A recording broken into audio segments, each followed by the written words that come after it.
Hello, my name is Johan Falk. I work at NodeOne Scandinavia. You probably know that by now, but I work with Drupal and it's fun.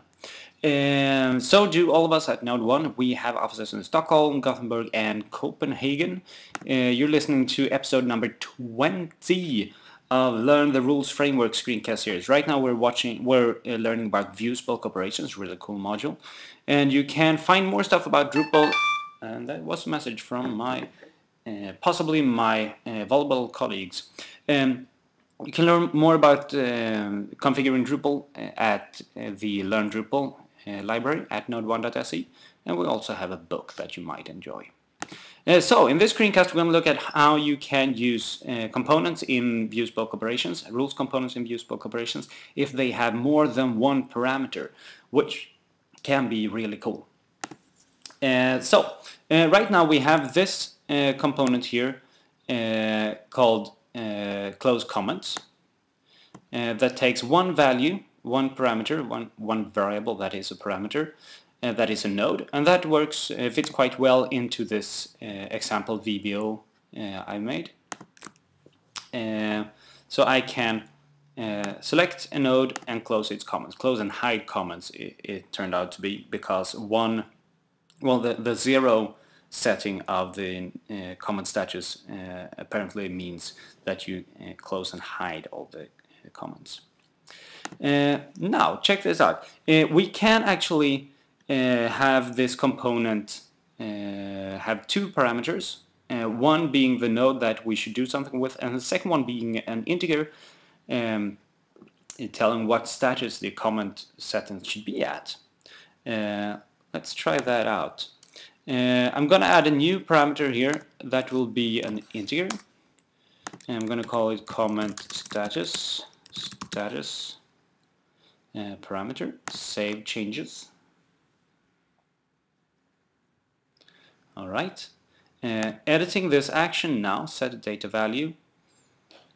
I will not set it to 0, but I will use data selection, and I will use the provided parameter here, status. Save.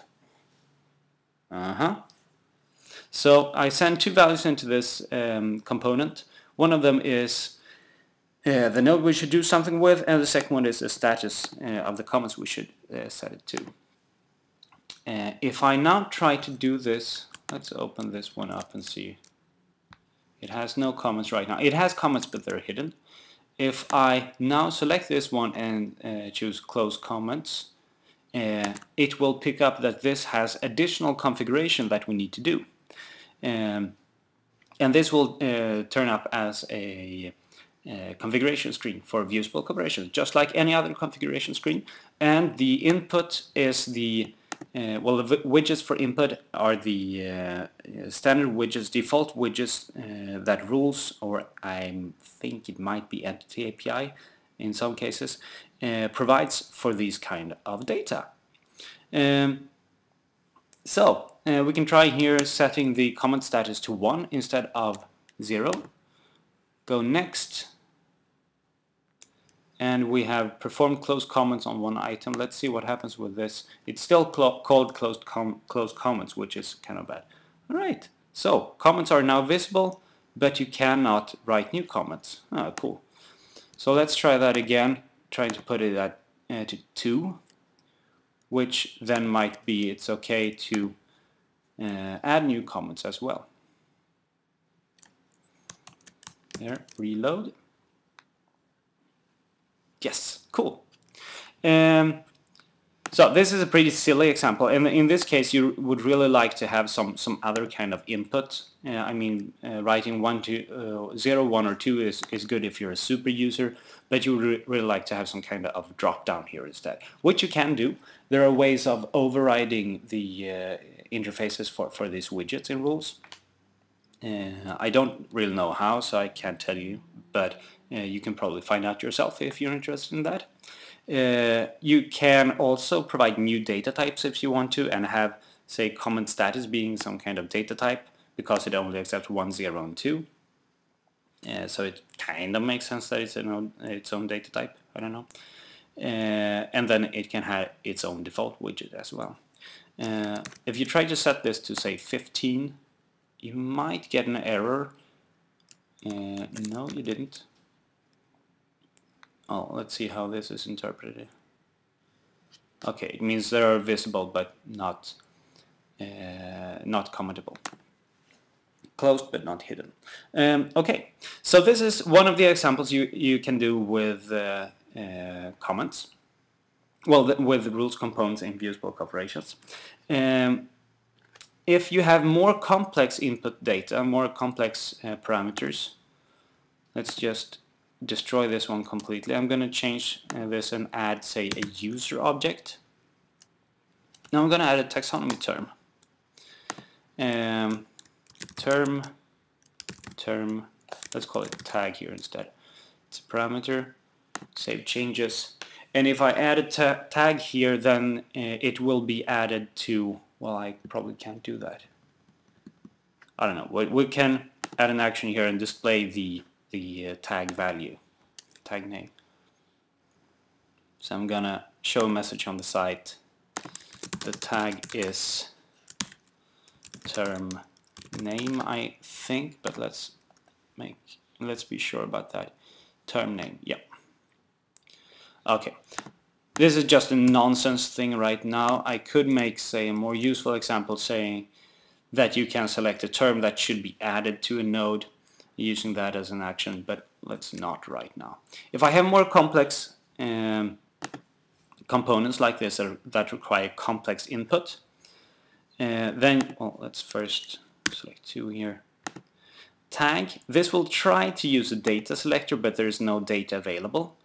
I know that NodeOne.se is trying to figure out a way to get the get data from the view object being listed, being processed in here. That would be really cool. But you can always switch to direct input mode and use a term identifier. And I think term number 1 is alpha. So we can see if I process this. Yeah, tag is alpha. Perform close comments on one item. Let's actually make that an example of how you can use VBO with more complex input. I'm gonna add a new component here. That'll be a rule because I need to have conditions to make sure that the tag field is available. Add a tag to an article. Going to take a node as input. I'm going to call it article and node term. Come on. No, taxonomy term. Alright, save changes. And then conditions. Let's first check that we have the term field here. I'm going to use entity has field action condition. And the entity I want to check is, of course, the node. I could check the tag itself. That would be interesting. And it should have the field tag. Good. If so, add an action here. And I'm going to use directly, this is pretty cool, add an item to a list. Because the tags are multiple value. And that means it's a list and I can add something to it. So I can add something to node field tags. This is a list of tags. What do I want to add here? I would like to add the term. Thank you.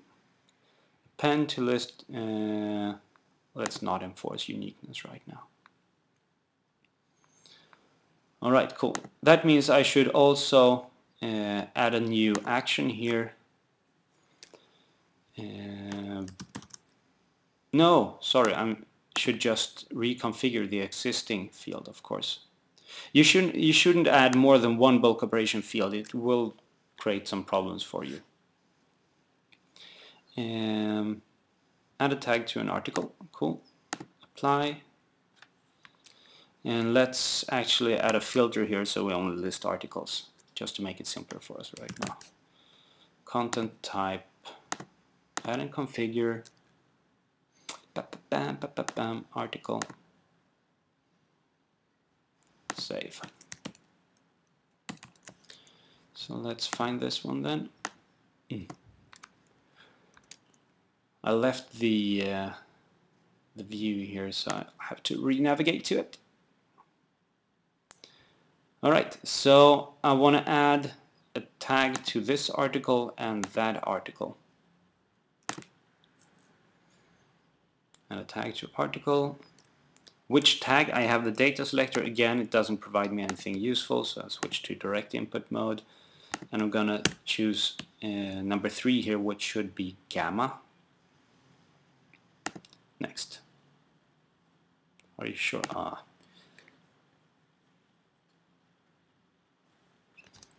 Alright, so here, let's see, it should now have, it doesn't have.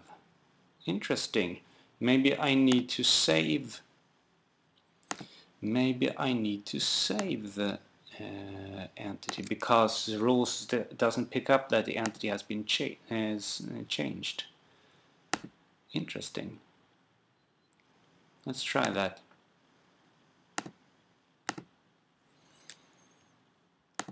Okay. Add tag to article inhibio. Feels like you're in Harry Potter when you try to pronounce the names of these nodes. Alright, so it now should add the alpha tag here. Reload. Yeah, alright.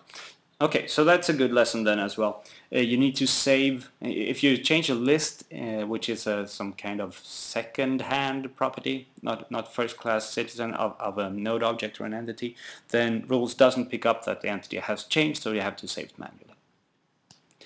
Cool. This is one way of doing it. Again, this interface here is not the best in the world. But you can tweak it. I mean, just for something you can do a form alter and change this, but there are better ways of doing it as well, providing your own input widgets here or form elements. Yeah, that's it. Multiple value, multiple input rules components used in views bulk operations results in having a configuration screen for the action that the component represents. Wow, that was a long sentence. In the next screencast, we're going to look at how to use views bulk operations to load entities into rules, which is really cool, because it means that you can create lists of content in really flexible ways in rules and work on those contents. Yeah, see you there. Bye.